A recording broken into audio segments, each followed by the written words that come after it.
All right, welcome, guys. This is Kieran Rodriguez here. I'm here with boxer Miguel Cruz.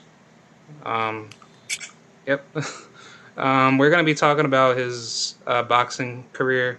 How did he get into the game of boxing, and where is he going from his career to the future?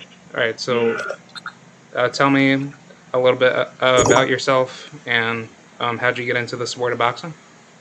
What's up, man? I did Taekwondo for a long time when I was young. I've always wanted to fight, always wanted to box. It's kind of just been what I always done. My parents didn't really let me box, so my father made me get my black belt in order for me to be able to box. I got my black belt when I was 12, 13, and then as soon as I got it, I gave it back to him, and I was like, all right, it's time for me to box now. That's kind of how the transition happened. I lost my first two amateur fights, though. It wasn't like it was easy. It was a completely different transition. And then I started doing well. I ended up becoming the Olympic alternate in Puerto Rico. Won a couple of titles over there. I won the state title here in the Florida Golden Gloves, beating Brian Barella, who had actually, we were back and forth. We had a rivalry back in 2010, 2011, around that time. So that's basically what ended up. I went to nationals. I fought Tony Harrison, and that's who ended up losing to in the nationals. And in the third round, I believe. And after that, I decided I wanted to go pro. And that was pretty much the end of it. Yeah. Do you have any, I guess, like criticism of like how the boxing establishment is as of now? Because it seems like a lot of boxers that are trying to come up don't get a lot of exposure, and I'm pretty sure for fighters like yourself, it definitely took a long time to try to at least get like your name into like the higher rankings, right? Oh yeah, absolutely. It took me a really long time. Now, I mean, like I said, like I said earlier, for those who didn't know, I got a couple of injuries that required surgery, so it took me out of the game for a little bit. But I feel like with what I've already done, now for me to get back on track, it will just take me one or two fights. But to get there initially, to get to that TV fight, to get that exposure, it took me 12 fights. Some people takes less. Some people, don't ever even get it. But I think social media has become a big deal when it comes to this type of thing now. I think it's a lot more image than it is fighting sometimes. But I can't deny these guys like Ryan Garcia and guys like that are actually very good. What weight class do you fight in? I fight in 147. Pretty much there solid. I'm going to be there for the rest of my career. So let's say 5 or 6 more years that I'm going to continue to keep fighting. I'm going to stay at 147. That's my plan. What's your plan to, I guess, like get up to the level you want to be at 147? Well, basically, I just got to heal up right now. I want to heal up to March next year, 2021. Then I believe summer 2021, I'll be moving to Las Vegas. I'll be training with my Salas. That's my goal. That's my focus. I think that's the great type of trainer who can take you to that next level and be in an environment around people and an environment where it's just solely focused on boxing. Orlando's been good to me, but I think it's time for me to grow and kind of expand. And so basically, I believe that my last few years that I want to continue in the sport, I want to give it 100% and put myself in the right place. All right. So I do want to fight guys like Keith Thurman and the Daniel Garcias and the Spences and things like that. But first, I just got to get back on track. All right. I was going to ask you in reference to one of your bigger fights with Josecito Lopez. Hypothetically speaking, if you had beat him, would you have been with the title contender for Keith Thurman? Yes, it was a title. It wasn't eliminated. Yeah. Oh wow. Okay, because when I was taking a look at your fights previously, you've had some really good names like David Grayton, and I believe other fighters that I can't think off the top of. Yeah. I thought I was more. I thought Sammy Figueroa. Yeah. And I've always basically thought for, I guess, like increasing your stock to get up into the higher rankings in boxing, isn't it more like you have to beat the higher ranked fighters in order to get, up into the higher rankings, right? Yeah, you do. Sometimes, for example, for me, I was swimming with a lot of those, really good fighters that might not have had a name. Like I knew who they were. For example, like David Grayton. David Grayton beat Errol Spence in the amateurs for the National Golden Gloves, and so I knew who he was. I knew he won the National Golden Gloves, and he beat Errol Spence. He was the last person to beat Errol Spence in the amateurs. I also knew, I mean, in the United States. I also knew who Alex Martin was because he won the National Golden Gloves in 2012. Yeah. So I knew who he was. And Sammy Figueroa had beaten me in the amateurs, and he was also a national champion in Puerto Rico. So I knew who all these guys were personally, but they weren't necessarily famous people.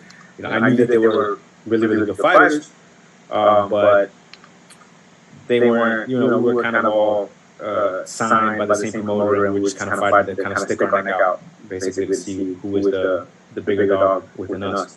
And then, I got the chance against Rosito, and didn't go my way. Yeah. I felt like that Hostacita fight was like a little bit dirty because like it just seemed like it just seems like certain referees throughout like the fights don't care about, I guess, like certain portions of like how fighters fight to like give those fighters penalties in order to keep the fighter safe towards at the very end. And I just feel like as far as that goes, that that puts a lot of fighters at risk to sustain their careers. And I don't know if this could be similar, but I don't know if you've been keeping up with like other alternative boxing media that's talking about Deontay Wilder and Tyson Fury's rematch. But if you go into the photography footage that official photographers have put out there, Tyson Fury actually had been exposed for tampering his, I think, right glove, right? That hit Deontay. Yep. And I just think like for stuff like that, that's absolutely dangerous, and I feel like there's certain boxers out there that want to like cheat in order to, uh, I guess, like hurt other people to advance their careers faster, and I just think that needs to be called out more. Yeah, I mean, I understand it. Everybody wants to win. Everybody's going to be willing to do whatever it takes to win, to be the best. Sometimes people do dirty things to get to that level and to get to that point. Even if they are at the level, they just still want that extra edge. So I can't say that it's not something that is natural to want. Everybody wants to be the best, and everybody would hypothetically be willing to do whatever it takes. But it's also about being realistic, and you want to really be the best, not depend on something that's unfair. So I don't know. I don't know anything about that, to be honest with you. I've seen things. I don't know if it's true. I don't know if it's false. I don't know if it's people talking or if it's real. I do think that they're having a third fight, right? Yeah, there could be a rematch, but it just seems like Deontay Wilder wants to push a lawsuit against Fury's team, but Fury's really trying to get Wilder to have their rematch because if it doesn't go through, Wilder will push for the lawsuit, and I believe Wilder's team has until December 28th, right, in order to make up a decision for the fight. Oh, wow. Okay, so you got some time.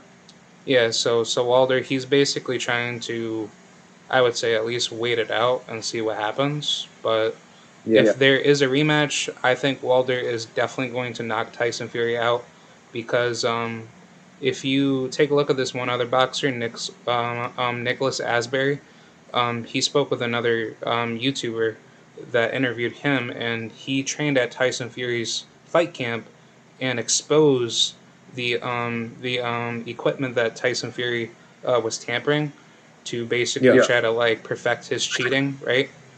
And Nicholas pretty much admitted to say that Tyson Fury, he's not really that good of a puncher because he doesn't really have any power in his hands.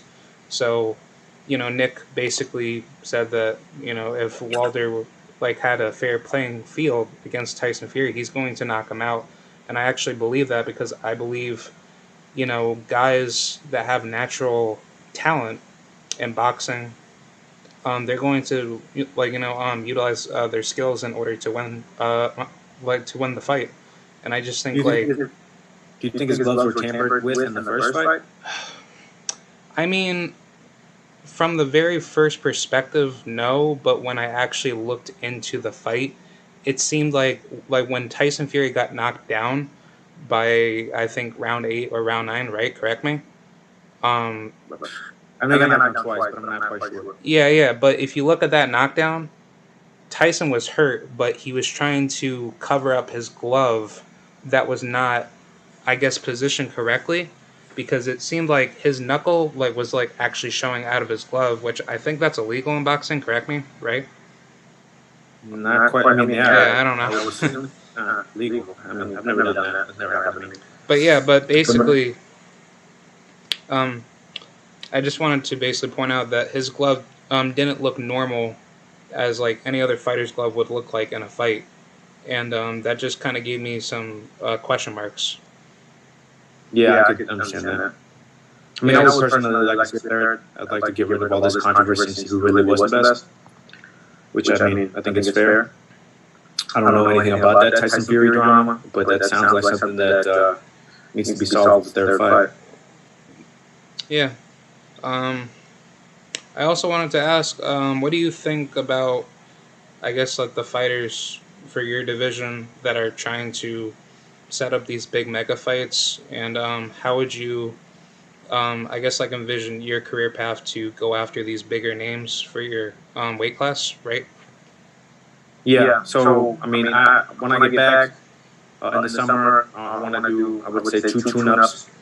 So by the time possibly December or early 2022, be in this, I would like to be fighting those Josecitos or Robert Guerreros or, those names that are well known, like an Andre Berto, like a Victor Ortiz, like somebody like that, who would just put me one fight away. You know what I mean? Yeah. A Keith Thurman fight would be something very lovely to where he would consider it a tune-up, but I know that is very, very dangerous for him to look at it that way. And all you need is one surprise in boxing to put your name right back on the big name, the big scheme. So I know that my career, I'm signed without payment, so I don't have the opportunities. So really, what would happen would be just me getting a big opportunity and pulling off an upset. That's what I gotta do. I gotta get a big opportunity, pull off an upset, and I believe that should put me in place to get a title fight. There's guys like Jamal James. There's guys like a few different others. I mean, Jamal James got the interim WBA belt right now. Yeah. Abel Ramos, he's fighting.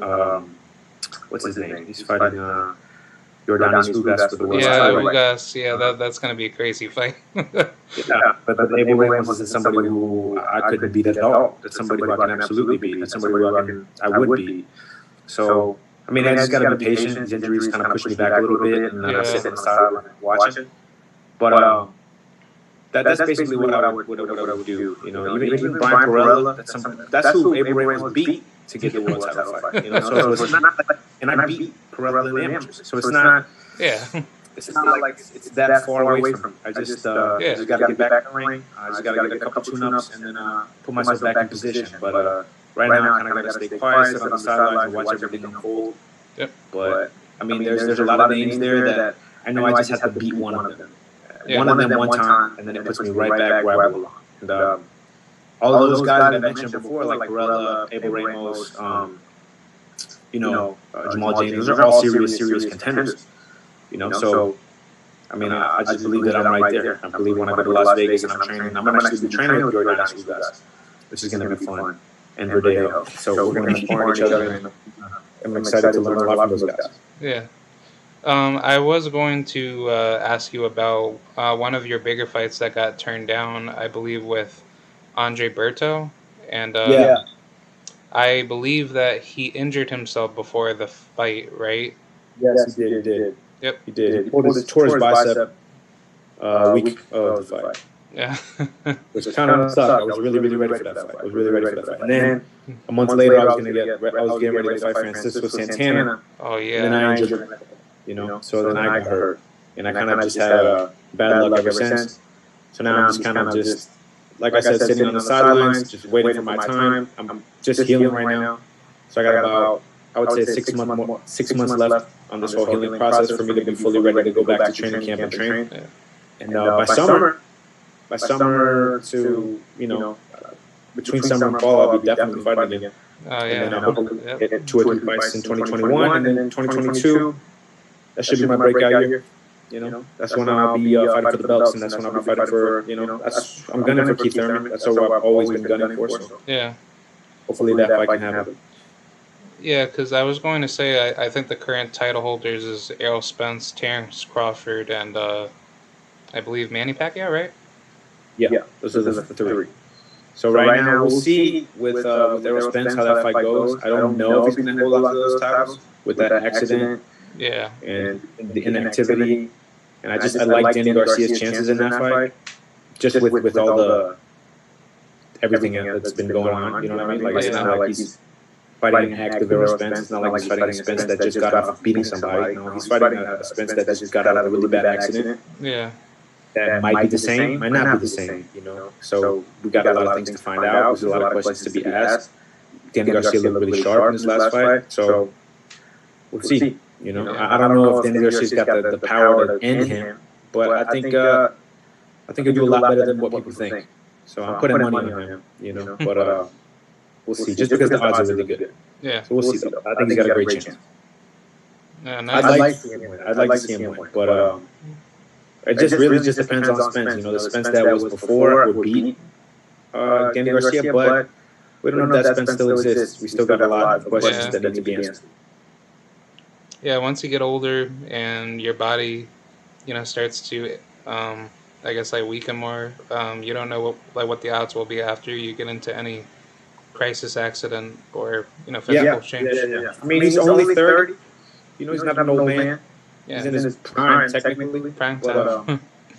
30, 31, 32, those are really, really great years. Like Crawford right now, he's 32. And Lomachenko, those guys are in their best years right now. Yeah. But, an accident like that, like you said, it could just be life-changing. So I don't know what to expect. I don't know how he's going to assimilate a punch with those 8-ounce gloves after that having happened.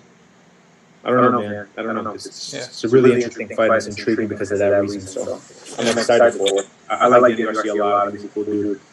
And I'd like to see him win. But we'll see. Whatever happens.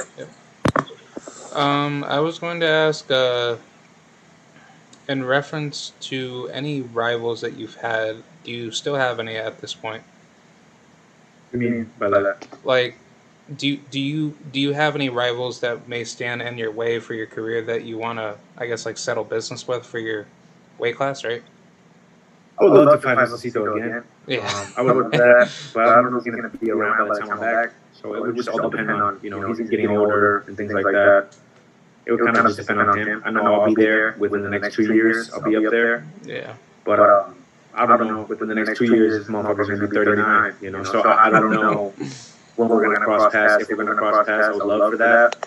But it wouldn't be that shocking if he retires anytime soon. But I believe he's got a big fight against what's his name? The guy, Maurice Hooker. Yeah, that's Hooker. the fight for him. Yeah. So we'll see what happens there. If Hooker beats him, that's a fight that I would like to fight. You know what I mean? At some point, I'd like to beat the guy that beat me. That beat the guy that beat the guy that beat me. So it'd be cool for me to go to Hooker and get that fight. There's a lot of big fights to be made once I get my feet wet again. I just need like 1 or 2 tune-up fights. I'm thinking about maybe taking getting on a local show here, probably main event it, and then go straight to an undercard in PBC.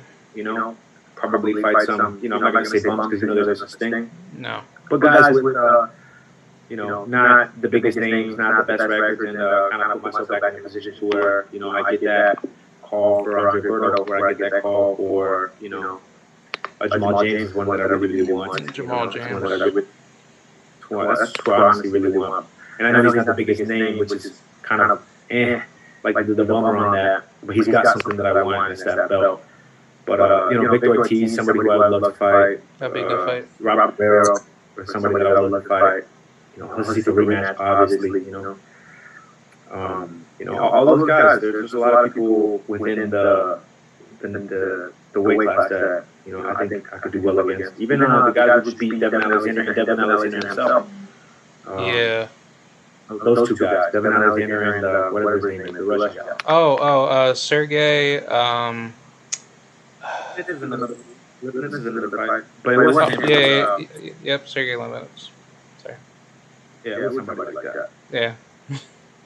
So that guy, I'm interested in. So there's a lot of guys that I'm just kind of looking at. What's his name? Omar Rodriguez. Omar Figueroa. That guy. Which are all great fights. They're all great fights that I think that will give the fans a hell of a dope fight. I just gotta give love, and chill for a little bit for now. Right now, I'm just healing, man. That's all I'm doing. I'm just focused on healing. And but like I said, within the next 6 months, I'll be in Vegas, and then that's when I'll be getting ready to fight those guys. Yeah, nice, man. I hope you dominate that division and show those fighters what's up. Appreciate it, man. It's been a frustrating journey, but I'm excited to finally just fucking get back, man. This is where I belong, and it's kind of annoying watching guys like Jamal James get belts when I know I can beat them. But yeah, it's just a matter of time, brother. It's just a matter of time. Yeah. I wanted to ask you, are you signed with any promoters, or like? Yeah, I'm with PBC. I'm with Premier Boxing Champions. Yeah. Yeah, I'm with down here. Yeah. So that's actually why I'm in a good position. I just, I talked to Lewis. I let him know my situation. He knows I'm going to be out for a little bit. He's just waiting on me to kind of give the green light when I can get back into the gym. Yep. Then it shouldn't be a problem for me to get a couple of fights, tune-up fights, and then, it'll put my name right on the list to be able to fight any of those guys at any given moment. I could get a phone call to fight Keith Thurman. I could get a phone call to fight Omar Rodriguez. I could get a phone call to fight Josecito in a rematch. Who knows? Yeah. It just it's one of those things where you just at that point I'm gonna be with a different trainer, a different team, and whatever kind of happens just happens. That Abel Ramos fight's interesting to me. A Brian Perella fight would be interesting to me. That'd be awesome. Small James fight would be interesting to me. There's a lot of cute little names that I'd like to put on my resume. So I'm interested in anybody who kind of Delorme. That's another fight. Yeah. But yeah. What's his name? Even Jesse Vargas. That's another fight. All those guys who I know I could do good against, and I don't know, it would just be really, really good for the fans to watch. Fans would have a good time watching those fights. Yeah. Because I'm gonna bang them out. Yeah, bang them out. We're gonna fucking fight. You know what I'm saying? Yeah. But you better watch out. Just like one punch, boom. It's gonna be a fun fight, So a lot of those guys, it's just gonna be all those are fun fights. Devin Alexander, he's my boy. I would like to fight him. Yeah. I want him to fight a couple more times. I'd love to be one of his last. I'd like to retire. That'd be cool, Yeah. But we'll see. Those are things that just I have to wait for. A lot of times this happens. Fighters get injured and have to take some time off between their career. But the way I've been looking at it is, my body needed it. My body needed healing. I'm not taking any punishment in my head. I'm not, getting beat up in the gym. So, I'm really looking forward to these next 4 or 5 years that I'm gonna put in, and then call it a day. Yep. Do you have any last words for a message for your fans? Yeah, I just want to let my fans know that sorry for the wait. Just be patient with me. I'm healing. I'm recovering. And I will be back 2021. I will be back 2021. I have a whole new team, a whole new look, a whole new vibe, and just thank you guys for being patient and supporting. I will be back on TV very, very soon. I will be back with Bananas, but thank you guys for the love and support. And yeah, man, that's basically it. Thank you guys. Quiero mucho. All right. Thank you very much, bro. I appreciate it. And I thank you guys for watching this video. Please like, share, and subscribe and support Miguel Cruz. And I'm Kieran Rodriguez, and I'm signing out. Peace. See ya. All right. That was a good video. Yeah, Miguel Cruz, he's a nice person. I appreciate chatting with him. And Yeah, man, I really hope he becomes a world champion because he's a really good fighter. He really puts in the work, and I would believe with this new team that he claims to be with, he can definitely make a huge, impact. So, all right, y'all. I will see y'all later, and be sure to like, share, and subscribe. I will talk to you later. Bye.